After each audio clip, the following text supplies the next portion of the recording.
Do you guys have any Santa memories? No bad ones. I mean, I remember as a kid going to Macy's in the city to go see Santa.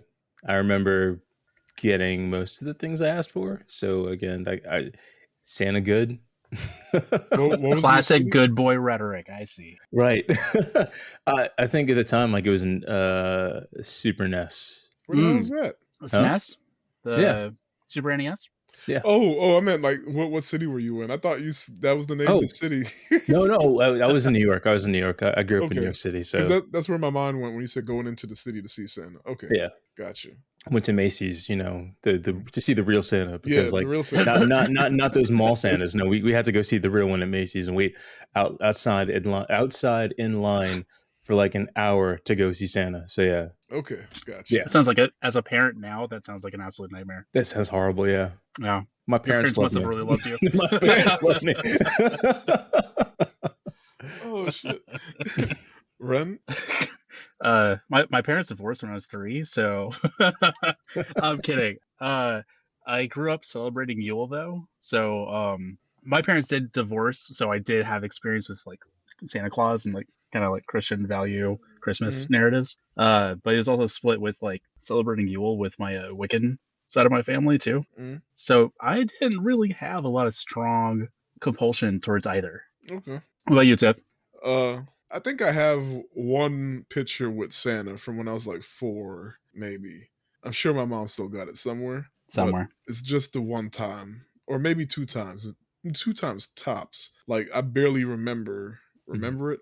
I remember Cherry and I were trying to figure out like how we're gonna get Lil Tiff to see Santa. And I don't think we've still taken him to see Santa yet, but we did find that there's a black Santa in Virginia Beach called Santa Vic. Okay. And Yes. Santa Vic even added us to Facebook. So I think at some point we're going to find Santa Vic and get pictures with him. I don't know. That's cool. Otherwise, it'd be really weird to just have Santa Vic on our Facebook friends list. I'm pro Black Santa. I think we need more Black Santas out there. Yeah, why not? Yeah, my oldest told me Santa doesn't exist, to which I didn't challenge him on it. And then my second learned from him, but my youngest is 6, and she's like, "Hey, does Santa exist?" And she asks like every few days now. I'm like, you know what? If he does to you, it's fine. Right. Yeah. We don't got to tell anybody. It's good. Yeah. Let her have the magic. Yeah. Don't let the boys spoil her yet. Now, how old were you? Or I guess you kind of, or I should ask Chris this. How old were you when you accepted Santa wasn't real? Let's go like 12. I was about 11 or 12. Excuse me. Sorry. It's like still haven't. That was the magic leaving his body. Like, Jesus Christ, I lied. I still believe in Santa. Santa Claus is real. I could cut that if you want, or I could leave it in. I don't know how embarrassed you'll be. Man, I don't care. It's like, God damn it, Tiff left my burp in the I'm a real human boy, okay? Like I don't remember how old I was, but at the moment, little man still does, and that's fine. Yeah, I think it was when the rumors started going around school where it's just like, do you know Santa Claus isn't real? It's like you had that line. Like you're either on the side of Santa's not real, or you had to like live in shame of knowing thinking that Santa Claus is real. So forever the trust is broken to your parents. You fucking lied to me for 12 years. Absolute bullshit. Right. I'm glad that the girl in this movie isn't like itty bitty and still believing in Santa. Like she definitely like 4th grade level, right? At least, right? Yeah. So something. Yeah. She's Kevin McAllister's age, so I mean, like they were doing the whole Home Alone thing. So yes, they throughout the whole movie. Yeah. Yep. Okay. Well, on that note, thank you for joining us today. If this is your first time with us, we are the secret group of brown kids. Who are the secret group of brown kids? It's a secret, but you might be able to find us being milk and cookie connoisseurs. That shit was so funny to me. He was like, oh, homemade. Oh, skim. Skim, yeah. And then I thought about it, and I was like, he would be. Right. Only the finest milk. But like, even then, it's like, this cookie is like, he spends all night eating them. It's like, oh, this is some good stuff. Nah, this one sucks. Like, that's funny. He does not go for store-bought Oreos. Do not pass off as like, no, don't do Santa like that. It's funny. My name is Tiff Zilla, your host, and on this podcast, I make my friends watch movies with me and talk about their feelings. And on the panel today, Candy Cane, Chris. My friends call me Christmas Shiv. Oh, no. Stab. Krampus, Ren. It's me, the cautionary tale you tell to your kids to, I don't know, get them to stop smoking pot. I'm not sure how it works anymore. Yo, did you know about Yule Cat? Yule Cat? Is that like Thundercat's? I can't remember if it's Yule? Sweden or Germany or where, but they were like, Yule Cat is a cat that comes around and eats children that don't wear their Christmas clothes. Oh. I don't know if that's that might be real or if that was German. just a meme. Yeah. I hope it's not just a meme, and I'm sounding like I'm learning the world through memes. Super harsh cautionary tale about dying. It's probably German. Just like rolls around Krampus eating kids. Yeah. Let me look up Yule Cat because I only ever see the one picture. Oh no, there's multiple pictures. It's a thing. Okay. Okay. Beware the Yule Cat. That's dope. All But right. listen to the Thundercat. So in the movie today is continuing our Christmas watch. Oh yeah, this is a surprise episode. So, Yeah, it surprise. Violent Night. Merry Christmas. You don't just get an extra episode from us for Christmas. You also get a non-traditional Christmas movie because Santa be killing folk. That's the plot. Santa be killing folk. It's in self-defense. It's self-defense. It's He true. didn't want to be there. Yeah. Nope. He's trying to leave so hard. Look, he's just trying to do his job. When a group of mercenaries attack the estate of a wealthy family, Santa Claus must step in to save the day and Christmas. Released December 2022, so last year. I missed it in theaters, but watched it for the first time for this episode. It's currently streaming on Amazon Prime. And why this movie? Because Ren suggested it when I asked the group for Christmas movie recommendations, but he wasn't going to get to be on the which episode? I forgot. Boxing Day? Boxing Day episode? No, what was last week? Jingle All the Way. Oh, He could have made Jingle All the Way, and I didn't want to leave anybody out because it's Christmas, and if you can't tell, I'm bullying everybody into spending time with each other on this podcast. there was 5 people on the last episode because I was like, "Hey, y'all got to." So I didn't want to leave Ren out. Like, why not do the one that he suggested? I wanted to do a 4th movie anyway and slip it in. So I was like, "Hey, there it is. We're at Violent Night. Let's do it." And it's not Die Hard, so I have no problem with it. Die Hard people are mad at me. It's a Christmas movie. I will 100% Die Hard as a Christmas movie. And you can die hard these nuts. I can't even argue because it's a non-traditional Christmas movie, and this is a non-traditional Christmas movie. And spoiler alert, I really enjoyed this. I have nothing against non-traditional Christmas movies. I just have the issue I have is people who make Die Hard as a Christmas movie their whole personality. No, yeah. It's fun to watch, but it's not a classic that has to come on every year. Like, it's just like, if it comes on, it's just like, cool. Yeah. It's like no Muppets Christmas Carol, but Right. I watched that for the first time last year. are you shitting me? Actually, I don't think it was the first time because I remembered half of it. It probably would have been so long since I've seen it that I didn't remember I saw it. Oh my god, dude. Yeah, well, It's like staple. I didn't like it as much as I thought I would. And I don't know if it was because I was sick. I was sick, so maybe that's it. Maybe I'll chalk it up to that. But I'm willing to watch it again. All right. Okay, next year, maybe. Not this year. Anyway, we booked this year. But or I might watch it like on my own. But so back to this movie. Directed by Tommy Wirkola. He directed What Happened to Monday, that Netflix movie with 7 Noomi Rapaces. Hansel and Gretel Witch Hunter, Dead Snow 2. Okay. The Trip. Actually, I liked all those movies. All right, not bad. I'm guessing he's Norwegian. Yeah, he's Norwegian. Okay. Yeah. Gotcha. All right. Shout out him. Makes sense with what they did with Santa. Yeah. Making him a Viking. Yep. Yeah. Also, he threw in a couple of Norwegian or Swedish actors that I've seen in some of his movies before. I think the Gingerbread, and I think is it Candy Cane or Peppermint? Maybe I forget his actual his when he calls him out during the whole interrogation scene. But it was definitely something Krampus? Not Krampus. Krampus is the guy with the elf Associate- suit and the gun and the. Yeah. I'm talking about the legit looking bodyguard guy. He punches out the first. Oh, that's security guard? Gingerbread. Yeah, Okay, Gingerbread. Yeah. But yeah, starring David Harbour. Y'all know him as what's his face from Stranger Things, and he's also Mhm. been in other stuff. He's the lesser Hellboy, Is he unfortunately. being typecast? Like he's got all of his characters now are just like brooding anti-heroes that I just think happen to that's be there. him. I mean, Yeah. that's probably the roles that they're offering, but he's also agreeing to them. I think he's like leaning into it. Okay. That's his thing. He's not But not also- stretching it as an actor. Yeah, but also he's getting to be an action hero star when he's not Action not heroes, body yeah. shaming, Mm-mm, but no. yeah, he's got a dad bod in a sense, right? But he's got a Viking bod. yeah.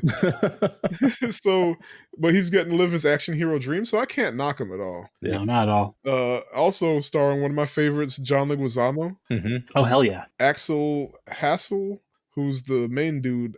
Last thing I saw him in was the Denzel Macbeth. He usually plays a bad guy, right? Yeah, Yeah, like everything I've seen him in, like he's usually or at like, the least some bad sort guy. of skeevy dude. Yeah. Right. Alexis Louder, Eddie Patterson, Cam Gigandet, who he always plays this character, and I'm not mad at him, but it's funny. Leigh Brady, Beverly D'Angelo, Andre Erickson, Brendan Fletcher, and Alexander Elliott. And writers were Pat Casey and Josh Miller. Budget $20 million. I'm surprised by that. Yeah. Anytime I see a solid like movie that like I wouldn't have thought was low budget have a low budget. I mean, 20 million isn't exactly a low, but it's low for a non-indie movie, right? These days. So that's pretty tight. I mean, It didn't seem like they're probably really Yeah, it didn't seem like they're really paying for actors though. Like yeah, David Harbour like was probably David the Harbour biggest is name. it. Yeah. Yeah.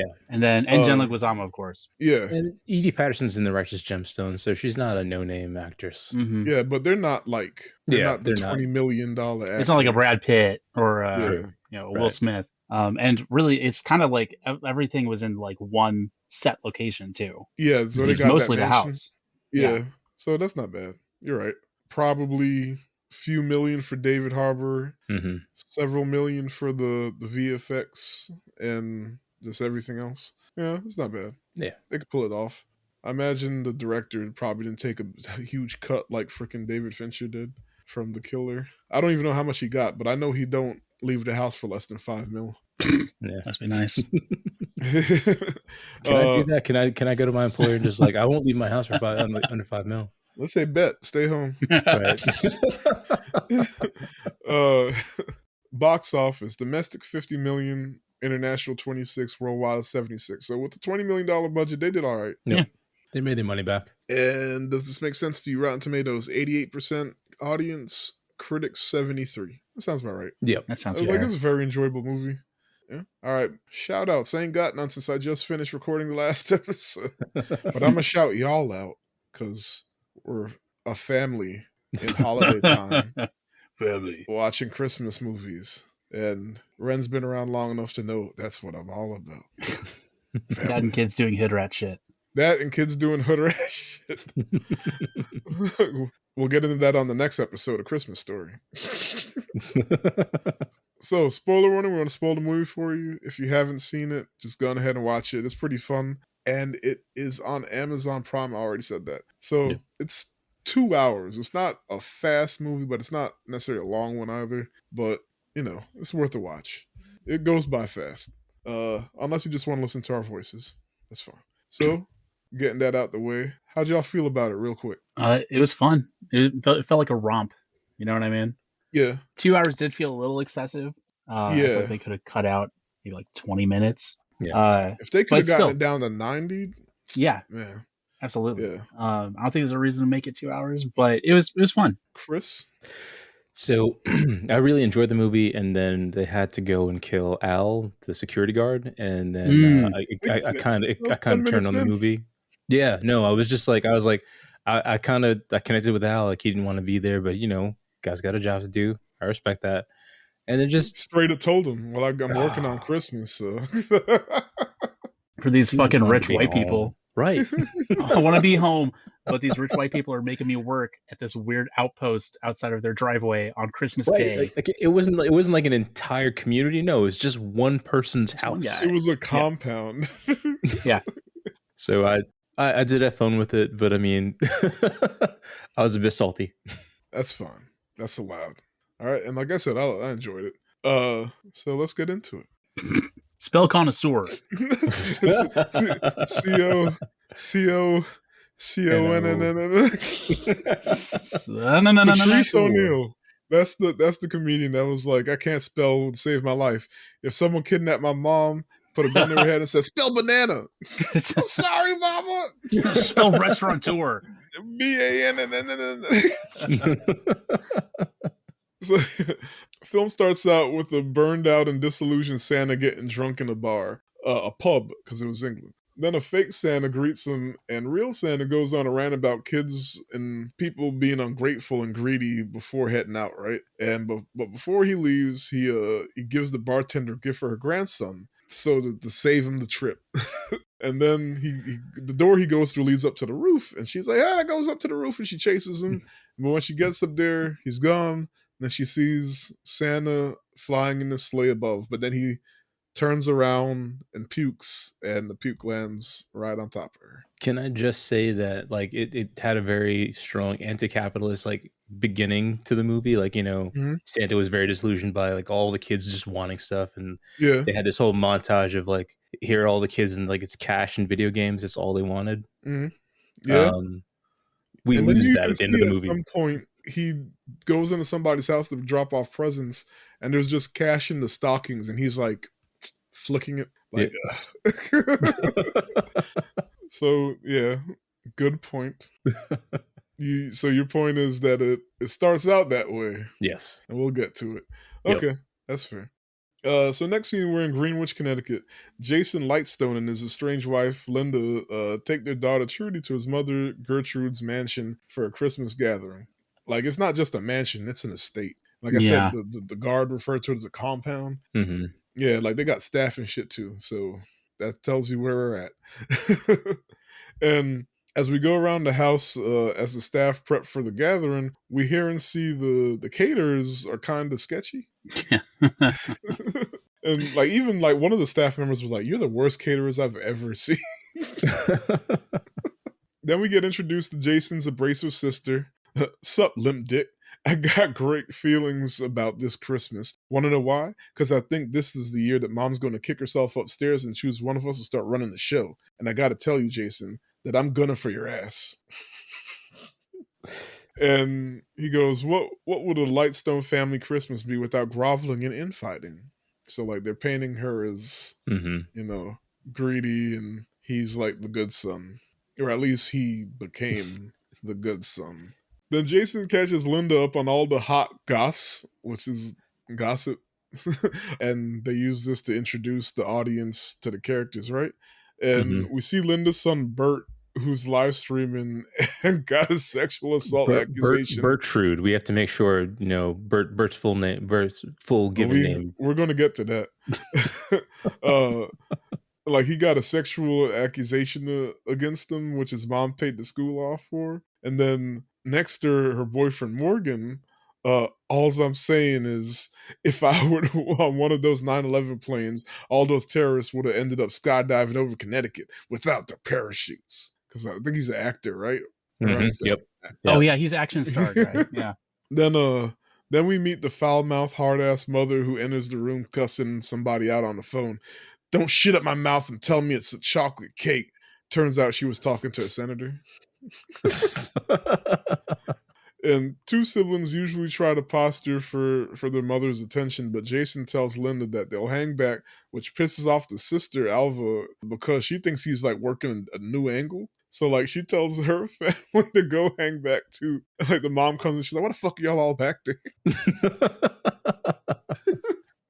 So that night, Jason finds an old walkie-talkie and gives it to his daughter Trudy as an early gift, right? And they overhear her asking Santa to bring her parents back together. Oh, So then Santa arrives at the Lightstone estate to drop off presents, and like he enjoys the cookies and steals some liquor. And at the same time, mercenaries who infiltrated the caterers start their raid of the house, right? And they took the family hostage and they killed off all the staff. And then their leader, Mr. Scrooge, which is John Leguizamo, like he arrives through the front gate. He just walks through the front gate and he kills the guard.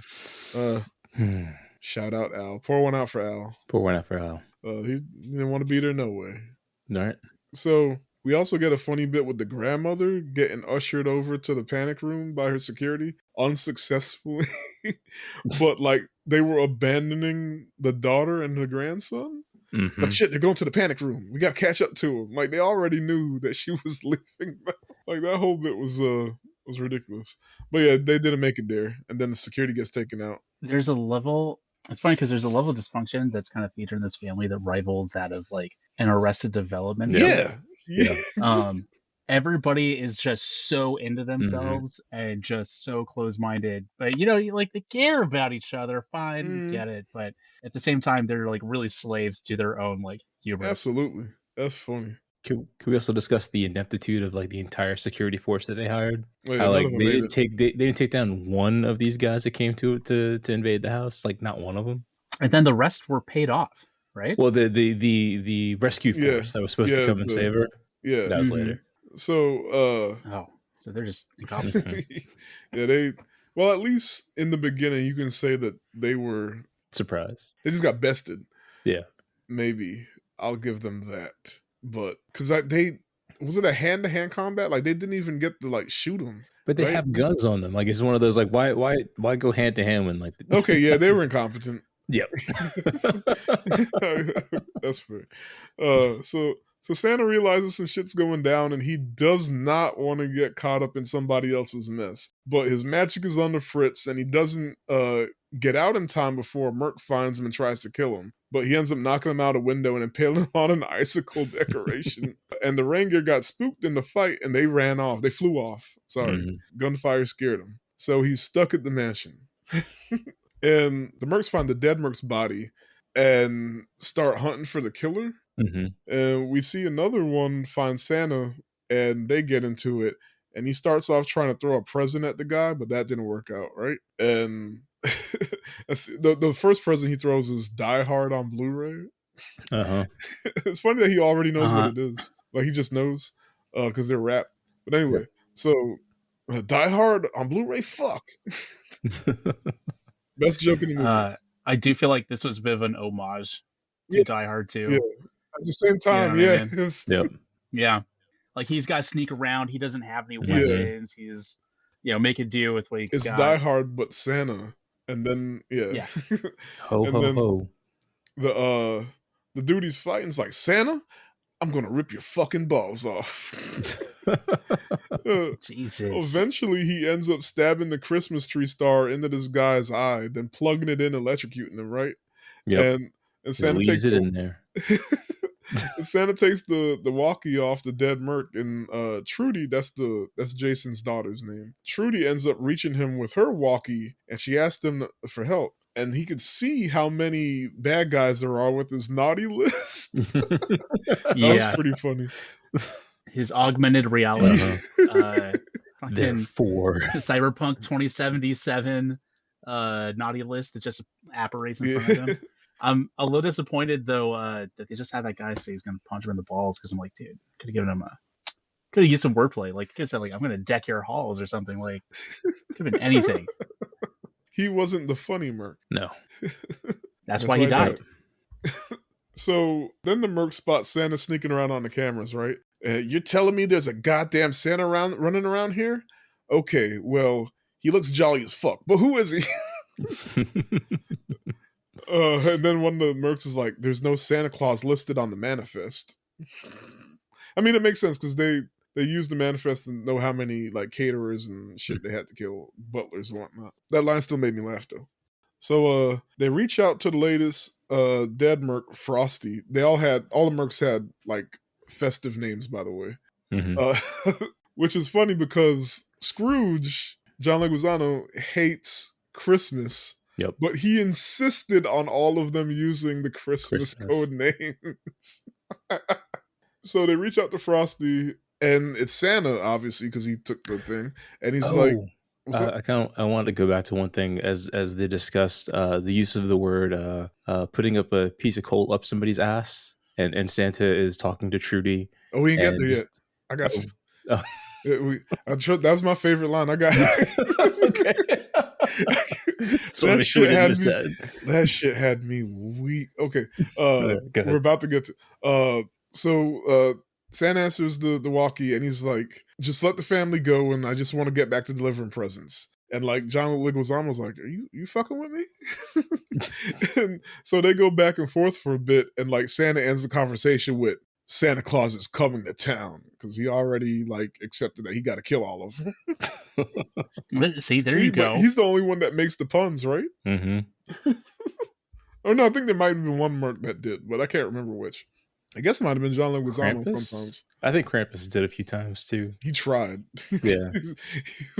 he was that was the weird one, right? Yeah. Yeah. So the Mercs start to torture Jason because Alpha said that he was the favorite. Throw him under the bus. Like they put his finger in a nutcracker. And then Trudy like runs up to try and defend her dad and tells him that she's been talking to Santa on the walkie-talkie and he's going to come save him. And Jason tells her that Santa isn't real. And Trudy escapes the room and she makes it to the attic to hide, right? But now Scrooge and the gang knows that she's been talking to him, even though like they don't believe it's the real Santa. But there's clearly a guy in a Santa suit killing their dudes. So we see Santa patching himself up, and Trudy reaches out to him, and he reassures her that everything's going to work out, right? Then Krampus makes the family open Christmas presents to pass the time. I think he just wanted, like, he was bored. He just wanted to see drama or something. They said he's a sociopath one, so I don't know. But Grandma opens up Jason's present, which is funny because he didn't want it open at first, and then the idiot nephew was like, "Oh no, he was like, "Oh, it's in the car." He's like, "No, it's not. I saw you put it down. It's over here. I got you, bro." And he wanted to and like Jason did not want the present open, and it was like some vintage whiskey or something, like her favorite, and there was a card, but they didn't let us know what he said on the card. Just that the mom was like stone faced about it, and I was like, "We're just going to keep that between us." And she puts the card in her pocket, right? And on the walkie, Sand explains that he used to be a brutal Viking. That's what we were talking about before with the Norwegian director. That's kind of neat. Then we see, also love how they did the, like, he just kept saying, like, "Look, it's Christmas magic. I don't know how it works. Like, we don't got to sit here and explain it." Just anytime they do that in a movie, it's kind of funny to me. Like Looper, like, it doesn't matter how time travel works. It just does. Shut up. Just fucking watch the movie. I respect that because I was that dude. Like, I was that obnoxious Neil deGrasse Tyson nerd that was like, they didn't do it right. And when I saw Looper and they just straight up was like, it doesn't matter how it works. And I was like, talking to me. Yeah. The conceit of the movie revolves around you accepting this is just true. watch the So movie. you may as well just watch the movie. True. Don't try to be smart in the movie. And that's when I was like, I need to chill out. I need to be that guy. That's also around the time where I started hating Neil deGrasse Tyson too, so it all worked out. So then we see the extraction team, which, oh, by the way, they're of course they're rich people, so they have an extraction team. They don't call the cops. That's going to come and kill all the bad guys. They call them the kill squad because the grandma's like little brother was kidnapped one time, and they wanted a ransom, and they sent in the extraction team, and they all got killed, and they got the boy back without any ransom. So that's how they roll. So the extraction team, aka the kill squad, they're headed to the house, and the ETA is 30 minutes. So the Mercs capture Santa, right? And they keep pulling presents out the bag, but refuse to believe that he's actually Santa Claus and has magic. So they throw the whole bag into the fireplace. And when they do, Santa's like, "No, children's hopes and dreams." And I still don't know if he was being serious or not. It sounded like he was being serious. He I think it might have been because but the movie kind of, as the movie goes on, he wavers between that disillusioned over at Santa and actually caring. Like anytime he talks to Trudy, he like perks up and it's like, "Yeah, I'm gonna do it for the kids." but sometimes he's back to just like, God, I'm over this shit. We also Very learned that diehard. like Mrs. Claus left him. I guess, but that didn't make sense though, because the ending of the movie doesn't play off that way. Okay, well, we'll talk about it when we get Yeah, there. Shoot, I think I did miss the part that you were talking about. yeah, we did. I guess Oh, that's shoot, what I was, my bad. because it was I wrote after the quote down there. Oh because yeah, I got it. It was after he had killed the guy with the star. Like they started talking. And so the quote is, so he talks to Trudy at some point, and he goes, I'm going to take all these bad guys on my naughty list. I'm going to give them a lump of coal, and each and every one of them, and shove it up. And Trudy goes, the ass. Well, I mean, come on, sweetie. Well, we want to keep you on the nice list. And she goes, what about butthole? That's borderline. How about anus? Technically, yes. What it's called, so Yeah. But yeah, that was my favorite line. The ass. Hold on. Oh shit, my bad. I'm sorry. Almost missed my favorite. But yeah, where was I? Yeah, they threw the thing in the fire. So Scrooge tells a story about how his dad got laid off and couldn't afford any Christmas one year. So he snuck into the neighbor's house because they were rich and they had a bunch of stuff to steal their Christmas. But the grandpa woke up to piss and he bumped into him, and startled, the grandpa fell down the stairs and died, and Scrooge got the blame for it, ruining his life and making him hate Christmas for the rest of his life. Damn it, Jimmy. And Santa, his name's Jimmy. And Santa knows this. Santa addresses the mercs by their real names, and it freaks out the underlings, right? Like it really shook Candy Cane. But Scrooge kind of doesn't care, and he's like, it's all tricks. He just, he just researched us or whatever. And so he goes to shoot. Mm-hmm. And it starts snowing indoors, and then like Candy Cane's like, is he doing this with Santa Christmas magic? And it's just Trudy throwing down styrofoam pieces into the vent from the attic, and John Leguizamo tastes a piece, and he's like, "It's just styrofoam. It's just tricks." But that was enough of a distraction to like get him to like knock the chair over, and he finally had just enough Christmas spirit magic to magic himself up the chimney, right? Which is it's actually a well-written movie because yeah, that's a thing.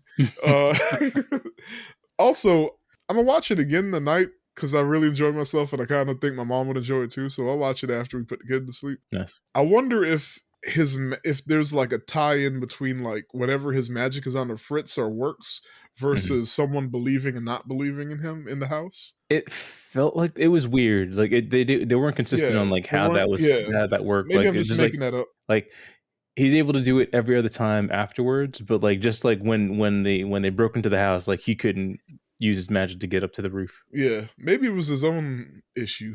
I think it's like a kind of psychosomatic thing where he's like he needs to realize his own position in people's lives to reestablish the connection to confidence and magic or whatever it is. Well, the thing is that he didn't know how it worked either. So maybe like the Christmas magic was like, you need to be here, so you can't just like escape out of the chimney. We're not going to let you because you need to save this little girl. He needs the threat of death to become his most efficient killing machine. You're stupid. Oh shoot! It's time to wake up your inner Viking. Let's go. Yeah. Oh. I think that music. Bring gifts to the children, or else. I think that Viking music actually like starts to play in a couple moments in the movie. Yep. So the mercs announced that the kill squad was arriving, and Morgan, the sister's boyfriend, jumps up and kicks Krampus, and then he parkours over the mind you. He says the word parkour after he jumps over, or when he's jumping over the couch. And I realized that he did that earlier too, when they tried to run to the panic room, he slid on the top of the couch. Oh god. So he's just but yeah, so he jumps through the window and like runs off in the snow. And Alva's like, Morgan's going to save us. And the mom's like, Jean-Claude Van Dipshit just ditched us, sweetie. and Morgan runs through the woods, and he runs into the kill squad, and like they ask him to like give him a brief or whatever of like the situation, and then they just shoot him because, as it's revealed to us in this moment, John Leguizamo already paid off or got the kill squad on his side. Like, so they're in cahoots anyway. So, and like Santa's on top of the roof at this point, and he sees all of this happen, and he pulls out his naughty list and sees the list get bigger. So he's like, oh no, I got more enemies to kill. God damn it. Then they get into the vault. John Leguizamo and the bad guys get into the vault, but the money's gone, and they think Santa stole it. Because, like, you know, he's the wild card. Like, they didn't plan for him. So they plan for the money to being there. Money's missing, so it must be the dude who shouldn't be here. So thanks to some inspiration from... Oh, go ahead. And now we also understand how John Leguizamo got into the safe room. Like, he emerged from the safe room because he knows, like, the entire ins and outs of that house. Because, like... Oh, yeah. He did his research. Mm-hmm. Yeah, and some in. Then, so thanks to some inspiration from Trudy, Santa gets some confidence and finds his sledgehammer, similar to the battle hammer he used from his Viking days, Skull Crusher. And he starts taking out the troops that just arrived, hilariously, by the way. So, like, the first couple just caught the sledgehammer, like, brutally, right? But then he starts getting creative with the deaths. Like, at some point, he sharpens an ice skate and, like, cuts a dude's head off. It was pretty funny. You know, do you guys remember that movie Hook? Yeah. And the Lost Boys are trying to get Robin Williams to use his imagination when they're like sitting around eating imaginary dinner. Yeah. And they're like, "You're doing it, Peter," and like he's like remembering himself and gaining confidence and becoming like more effective as a Lost Boy.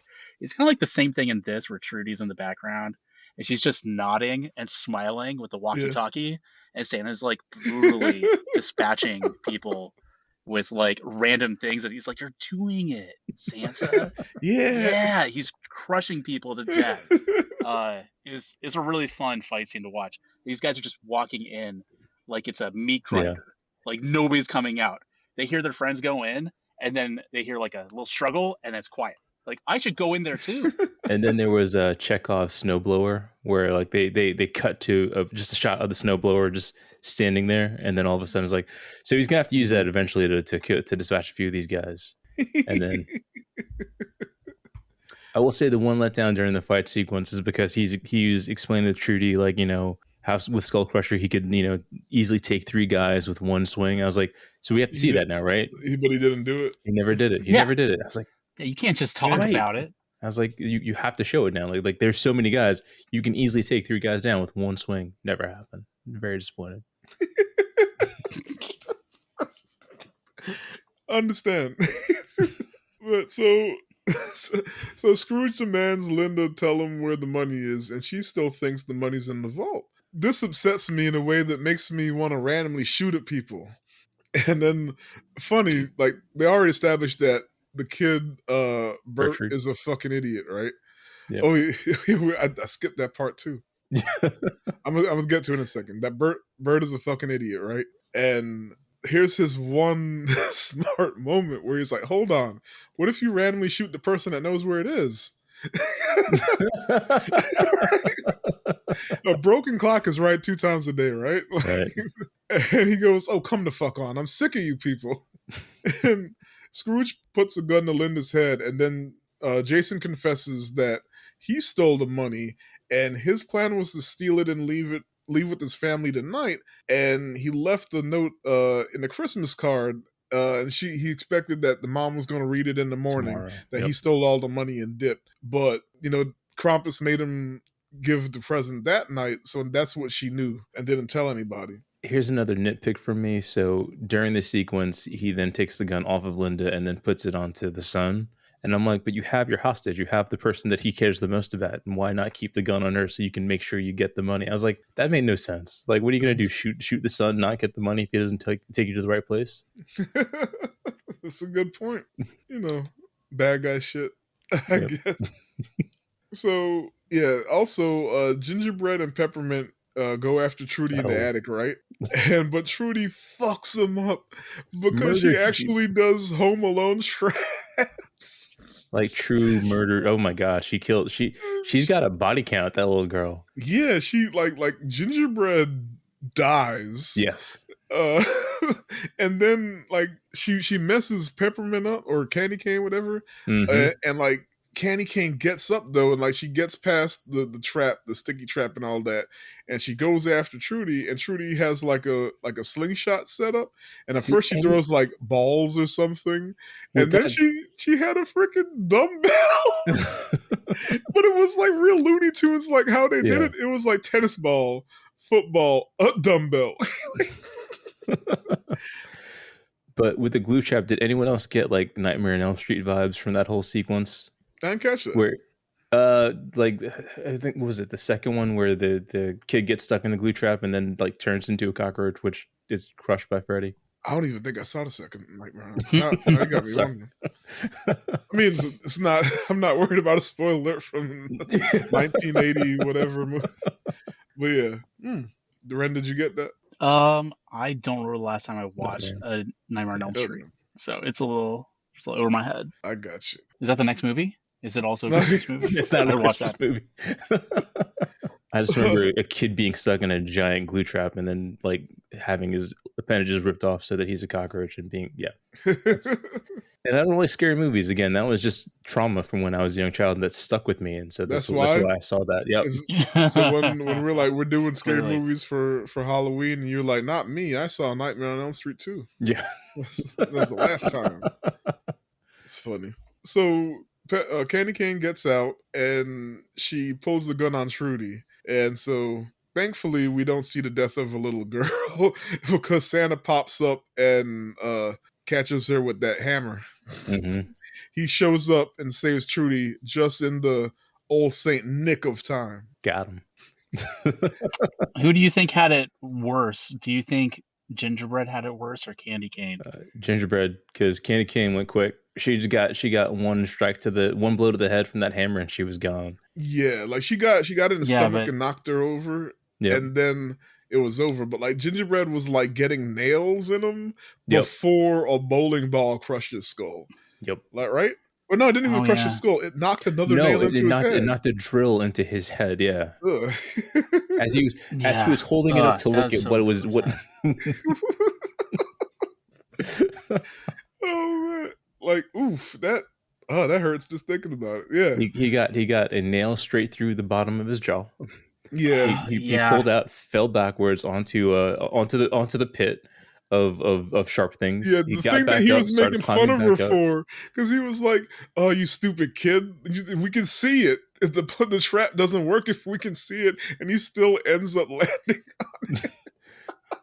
But yeah, he stepped on what looked like a cut. Yeah, like I was like, cut on the how did she do? She it snapped. She drilled or she hammered her nail into the step so that it was sticking out, and then cut the one above it so that he would step on it and go through. And then he still ended up going through the bottom of his mouth. Right? I thought a hot fuzz in that moment. It hurt so much. Oh, the end of Hot Fuzz. That's so great. But yeah, so Jason leads his mom, Scrooge, to the commander of the kill squad, right? Leads him out to the nativity scene where he had the money hidden. And Scrooge radios back to Krampus to kill the family. And Krampus tries to choose which one to kill first, and they all start arguing. And then this overwhelms them. And this is when they're like, no, you kill her. And Linda, Jason's wife, estranged wife, was like, okay, I changed my mind. Because she was like, I think she was trying to save the son, or was she trying to, I forgot what she was doing, but she said, okay, I changed my mind. Shoot the alcoholic bitch first. Yeah. Oh man. And like Krampus snaps and screams because of all the arguing. And I think it was Alva. It's either Alva or Linda. One of them throws liquor into the fireplace and causes a fireball, and that distracts him long enough that they all grab the fireplace pokers and shit, and then beat him to death with It was Alva because she was pouring herself a really large drink at the time, and she Oh, took you're that and right. just tossed it in the fire. Big old fireball. And I know they're not all fireplace pokers, but I Mhm. don't got a fireplace. I don't know what they're all called. Neither The do I. broom, the shovel, the pokers, whatever. But they Beat the gave shit out of him. Krampus that work. Oh man! I And then afterwards, it was I think he's dead. finally we're doing something as a family. And then Trudy arrives with Santa. I can't thank you enough, Mr. Claus, but you could Claus. call me Santa. Mm-hmm.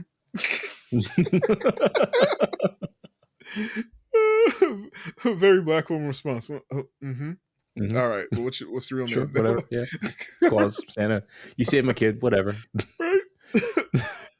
and Santa tosses Krampus's AR at Linda, who said she used to hunt with her dad, and she like knows how to shoot.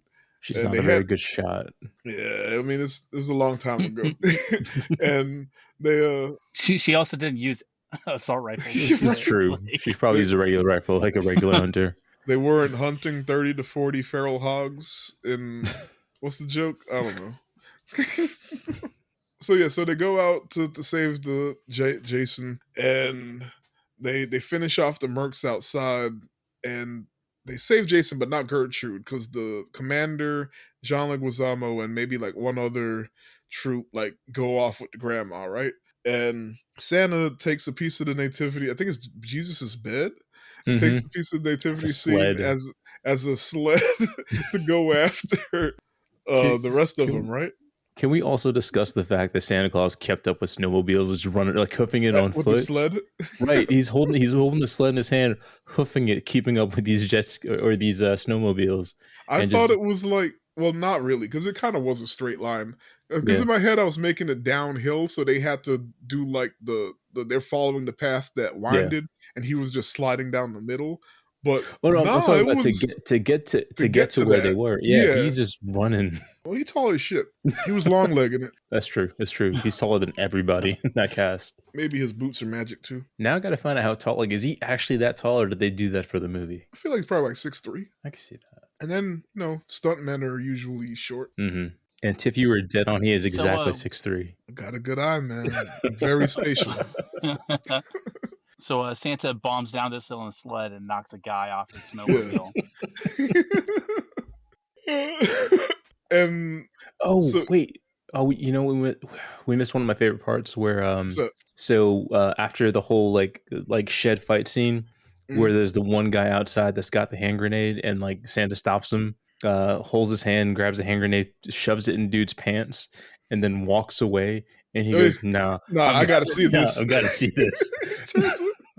turns around and he explodes. Yeah, and he was like, "Oh fuck, that was good." You're right. That was. He's like, "Nah." No, I got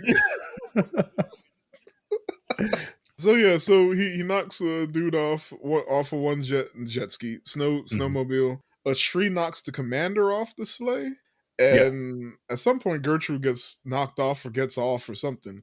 But she ends up in the snow and finds a gun. And then Santa catches up with Scrooge at a burning shed, and well, they set the shed on fire. Think they blow it up. But yeah, they have their big final fight, which is funny because, like I said, he's 6'3", magic, and then John Leguizamo was not.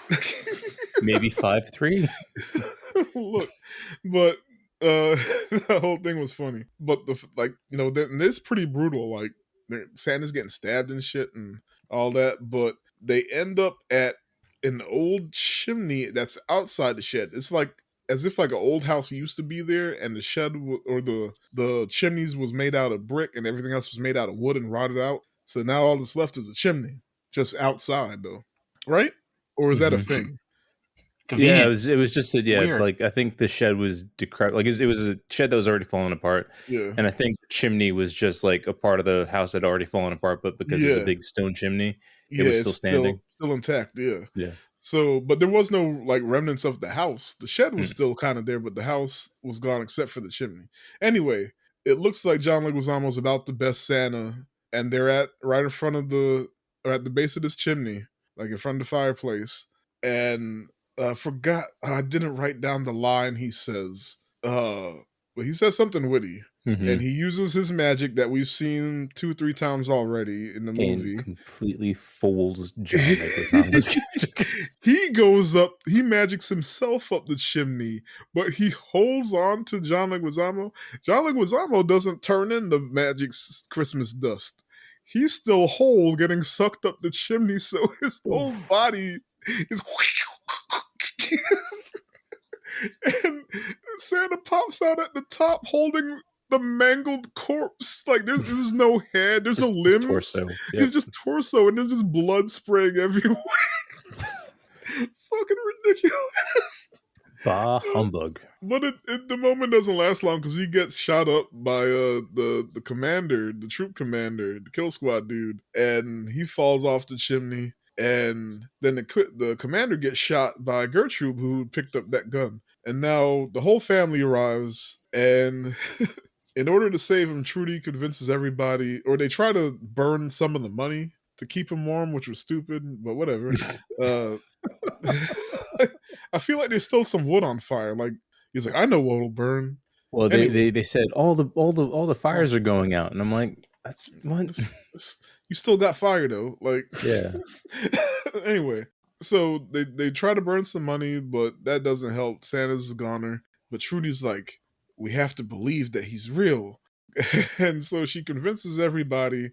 And like her dad was still like against it, but he finally came around, and then that brought Santa back to life. I kind of wish they had done the Peter Pan thing and just asked the audience to cheer for Santa. Yeah, you gotta clap. Clap if you believe in Clap Santa. if you believe. Santa needs your energy.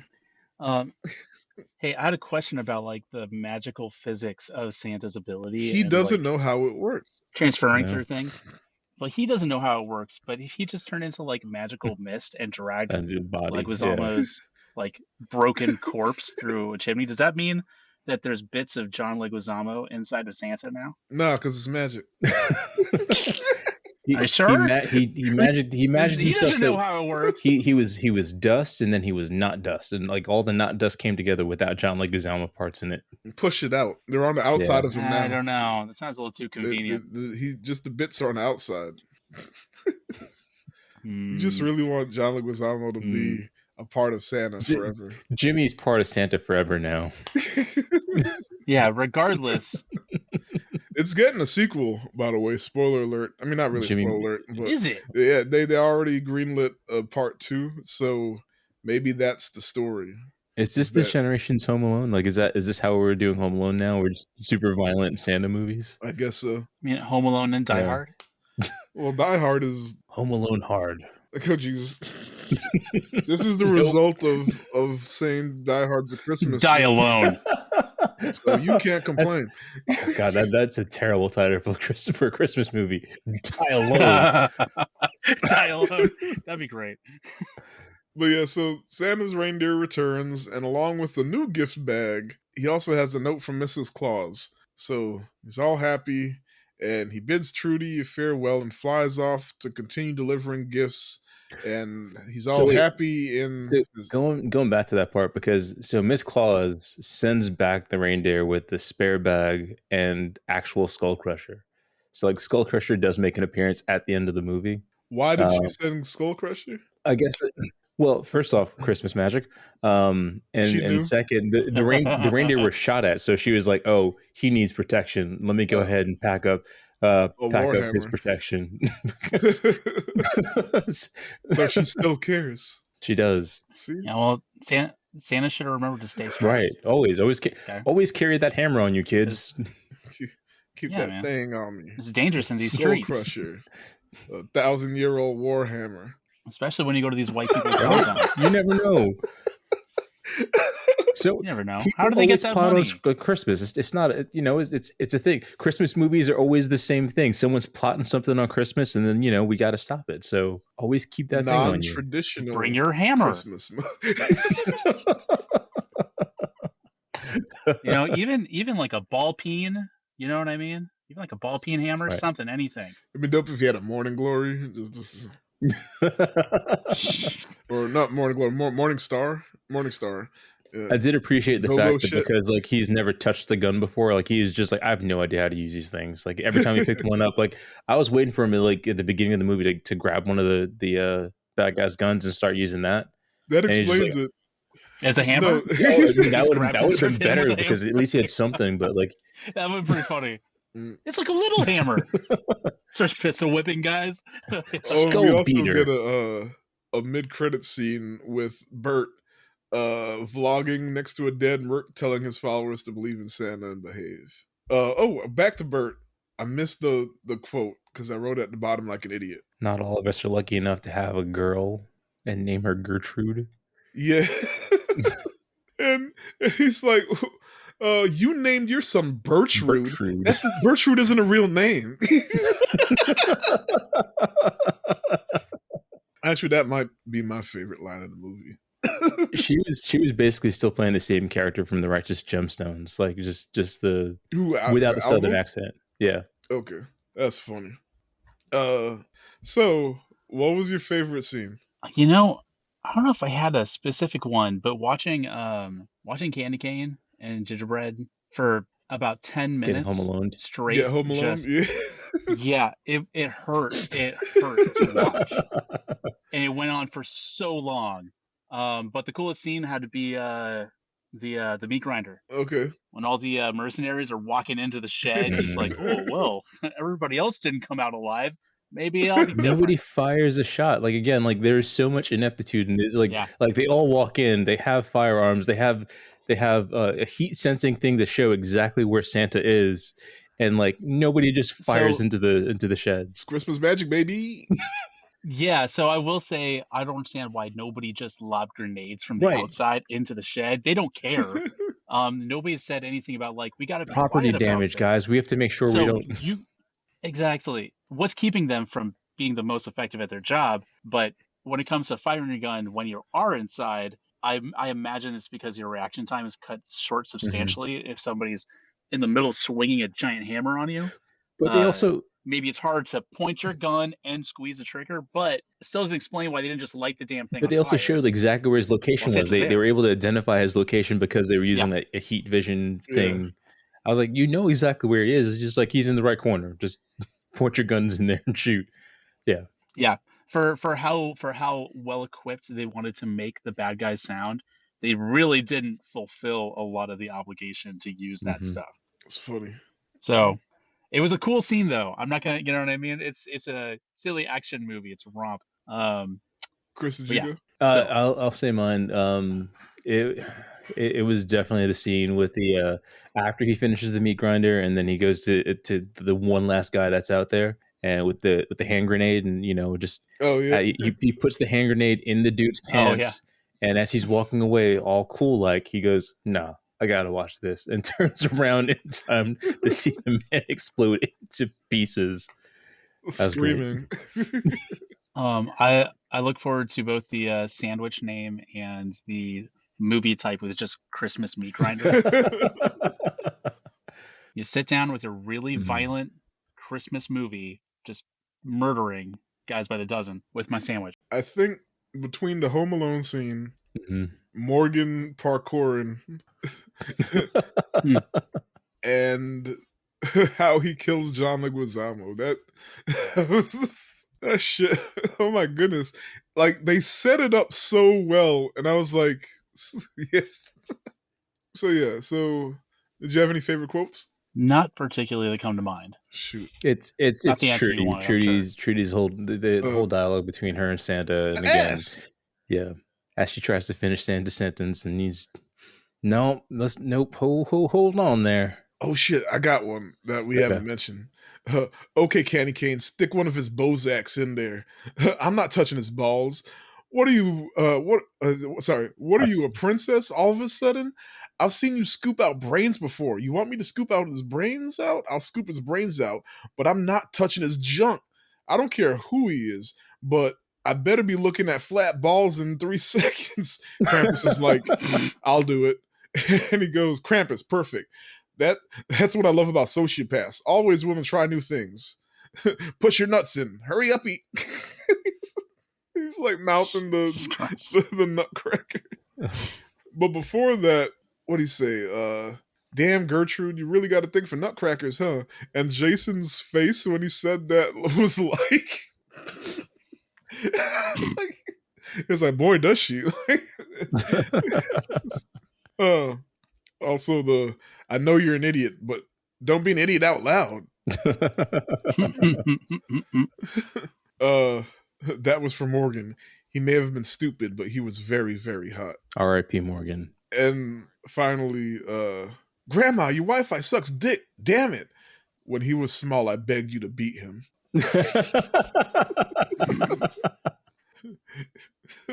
Gertrude was the worst. Gertrude. It's like, hey man, it's not in the car. I saw you put it down over here. Don't worry, I got you. Was there I'm not going to ask MVP character. MVP character is Trudy. Yep. Yeah. Okay, favorite character and what character are you? This might be a hard one because since most people suck, but yeah, like the entire family sucked. I mean, maybe Linda, like mom was just trying to hold things together. I guess so. Yeah. Yeah, she was the most, she was the most level-headed person out of the entire cast. Yeah, she was. You're right. Yeah. So what character are you? Was that your favorite, or was that who you are? I'm gonna say that's who I am. Like in that movie where everyone's being super absurd and crazy, like Trudy was like the level-headed one, and just like I was like, can we just think about this for a second, or just okay? Yeah. Favorite character again, Trudy. Trudy, like hands down. Okay. Again, like she's got a body count, but she's still on Santa's good list, so that that says something about her. That's important. Yeah. Ren? John Leguizamo. And John Leguizamo was my favorite too. Yeah. I can appreciate an anti-Christmas screed. Why not?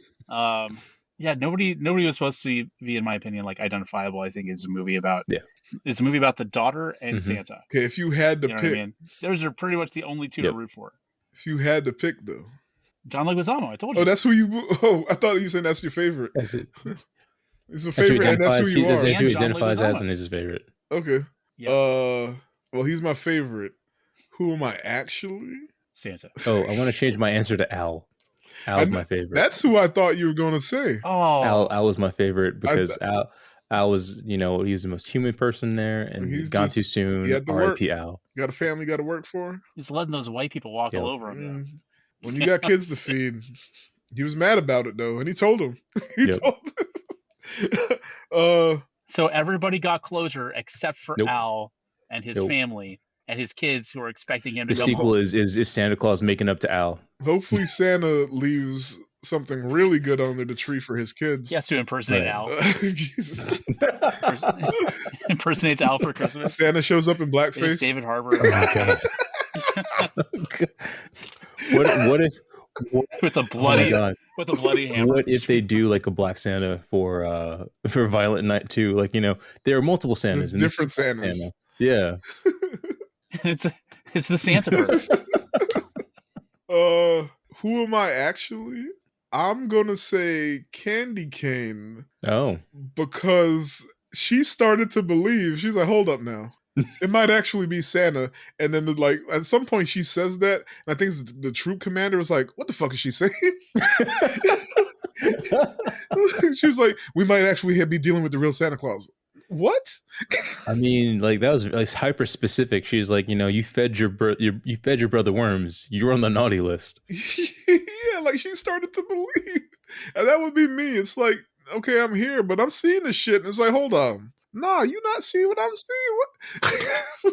This shit is real. I don't see no lines, John. I don't know how any of the mercenaries. Huh? I don't know how any of the mercenaries didn't have a mental breakdown with the conceit of Santa existing and something they had done, putting them on the naughty list for the rest of their lives.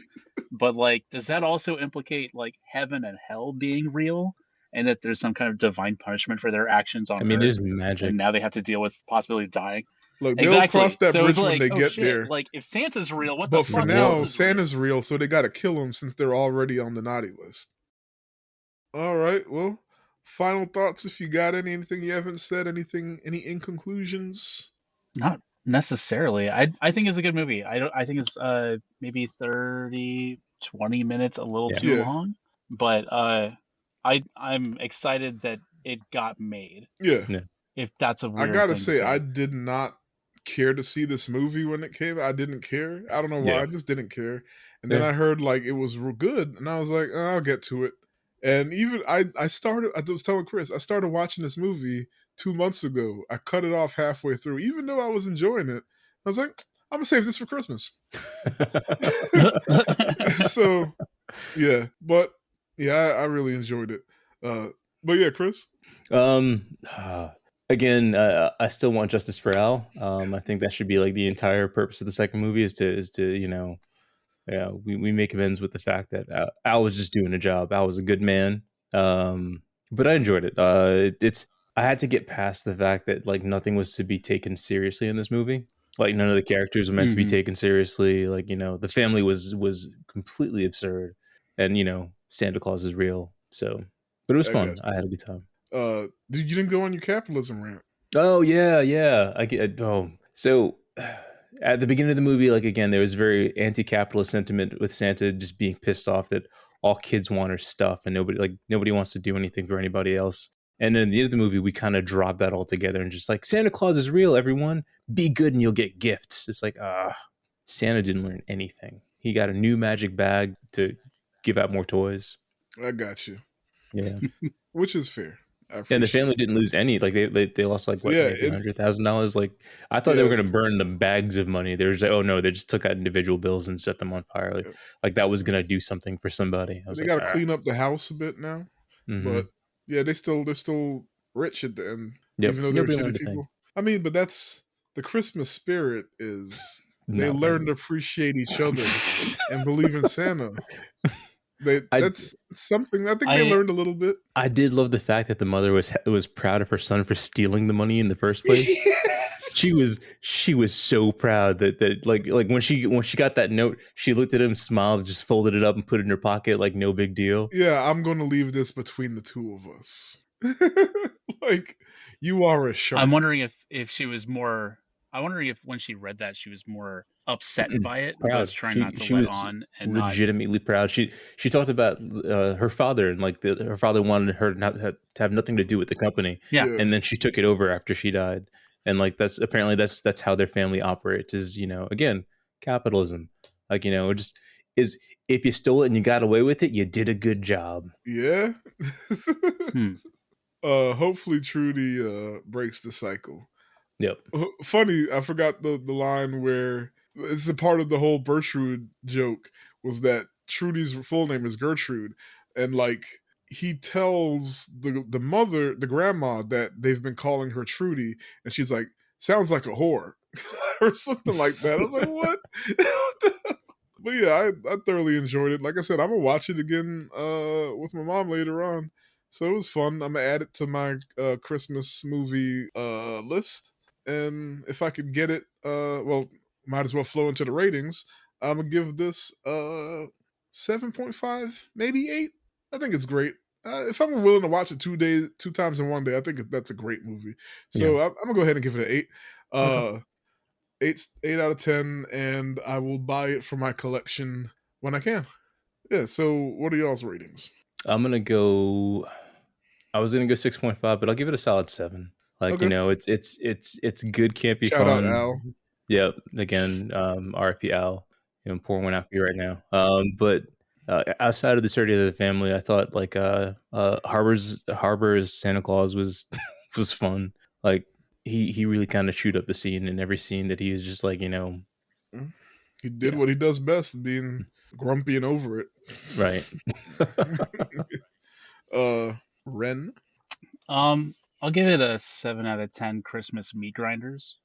I think that it could have been better if they had just kind of stuck with that same kind of like anti-capitalist screed, throughout the entirety of the flick. And they kind of leaned it just a little bit towards that, but I call it a romp because that's just what it felt like. You know what I mean? It's just movie. Constantly stuff going on, and it was fun. And I like that in a movie. It doesn't feel like they stretch themselves farther than what their intent was.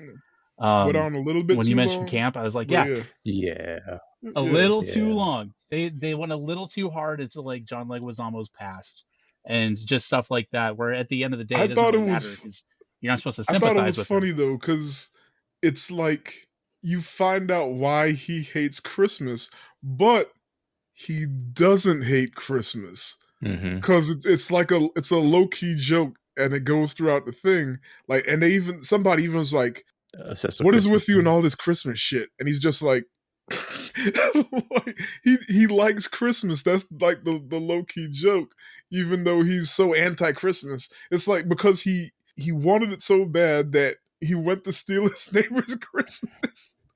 And then he ended up in jail and all this stuff, but he still wants Chris, so he's out and he's stealing all this stuff now, but he still wants to be in the Christmas spirit. What if Santa had just given him that one thing that he wanted that year for Christmas? Yeah, like he just pulls it out of the bag and just like, this is what you wanted. I thought that was going to happen. Right. I thought that was going to happen. I was just going to fuck him up. But I mean, I guess they needed him to like not be, not be literally. That's funny. Yeah. So yeah, that I thought that was pretty funny that he's Scrooge and he hates Christmas, but he doesn't. Mm-hmm. And so when he finally comes around towards the end to like, oh, he is Santa, but like he's already in it. All right, like there's that moment where he's like, oh shit, and then it's over. I kind of wish that the reindeer had showed up earlier with his actual warhammer. So he right, because like it's just like it's great to have like a call like, hey, look, it actually exists, but at the same time, it's just like kind of want to see the guy use it. So we could do the actual 3 heads, 3 head cleave. Yep. But yeah, that's the movie. Happy Merry Christmas bonus episode. Plugs. It's the end of the year and I've got nothing. I'm just waiting, ready for the new year to begin. All right, that's fine. Ren? As for us, we're still Power Bummer everywhere. Once again, for some reason, our most popular sticker has been yeah, dude, it's still the testicle sticker. People are still buying the testicle sticker. I'm just like, that's fine. That is, I didn't expect that legacy that I leave for my children. But yeah, the audio just changed. You know, come on by, get some. All right, testicle stickers. That is, get the testicle stickers. Power Bummer at Power Bummer. Yep. And you can follow the podcast on Threads and Blue Sky at SGBK Podcast. You can email us at sgbkpodcast@gmail.com. Follow me personally on Letterboxd at Tifron and on Blue Sky at Tifron. And next week we're doing A Christmas Story. I think that's on HBO Max. All right. Thanks for listening, guys. Bye. Merry Christmas. Later, guys. Merry Christmas. Bye. Happy Yule Cat. Yule Cat. Thundercat. Yeah.